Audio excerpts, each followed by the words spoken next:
refining and developing and adapting Marxism to the late 20th century and 21st century. He did that all his life. This is an incredibly important book, and I want to explain why it's so important. First of all, the title is itself very interesting. The title leads into why this book is so important. The book is so important because Chris got the idea of zombie capitalism from an article in the Financial Times which complained about zombie banks. Financial Times, the house journal of the ruling class, that's what it is. Very clever newspaper, let's be under no illusions. It's the house journal of the ruling class. It itself denounced the banks for being zombie banks, because what good are they? Look what they've done. They've created this massive crisis for us. Chris said, hang on, that's a really good idea, zombie. The idea is sort of, are you dead or you're alive? You appear to be alive, but basically you're dead. It's a really powerful image. He says it's not about banks, it's about the whole system. This is a really important argument. It runs through the analysis of capitalism throughout the 20th century. I have to say, the left also got it wrong. If you go at the book, and I was also quite surprised at this, you'll find that Chris takes on Lenin. He said Lenin got it wrong. When Lenin analysed imperialism around the period of the First World War, Lenin mistakenly adopted arguments of other people and said imperialism about finance capital, bank capital, going to overseas countries and making investment against the interests of industrial capital. And Chris says that's a mistake. And he insists throughout you can't make this separation between kind of money capital and kind of production capital. It's tempting to do that because the banks, of course, they are parasitic, but then so are the industrial capitalists. And theoretically, it's important to get this right. The other point Chris makes about Lenin and some of the other Bolsheviks, that they, at that time, despite the fact that Marx spent almost the whole volume of the 3 volumes of Capital talking about the falling rate of profit as the core argument to understand the inevitability of a crisis of capitalism, Chris says that at that time the Bolsheviks didn't take that particular argument as Marx as seriously as perhaps they might have done. Chris makes that argument absolutely central, and the risk of, I don't know whether I should do this, I'm just going to have a go very, very quickly and rhetorically. What is this argument about? Crudely, what this argument is about is that as capital grows and develops, it needs less labour. If it needs less labour, if labour is a source of profit, there's going to be a crisis of profitability. It's a built-in mad logic to the system. The more powerful it gets, the more crisis-prone it is, because it needs less labour, and less labour is a source of profit. And it's that dynamic, is that sort of fractured dynamic that leads to the major crises. And the only way the system can overcome these crises is by destroying parts of itself. It's got to destroy parts of capital. It itself has destroyed parts of itself to re-establish the profit rates.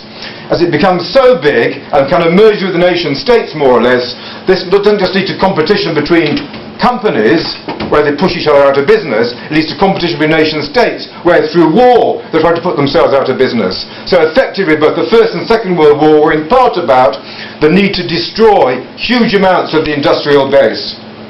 And Chris develops this argument. He also picks up on Kidron, very famous earlier member, theoretician of the International Socialists. He says that the arms economy that grew after the Second World War, the Cold War, the spending on arms, a form of waste expenditure, served the same kind of function.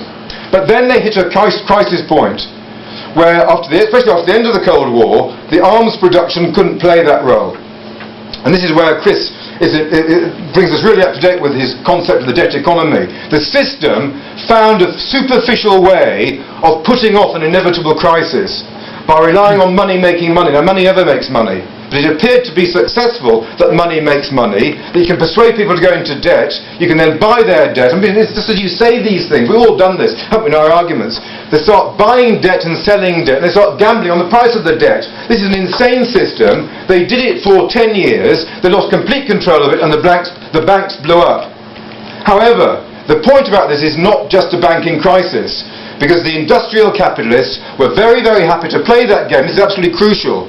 When the industrial capitalists had money to spend, Chris argues, rather than spend it on new investment, they thought they could make quick profits by going to this kind of mad casino, gambling other people's debts. So they are just as culpable.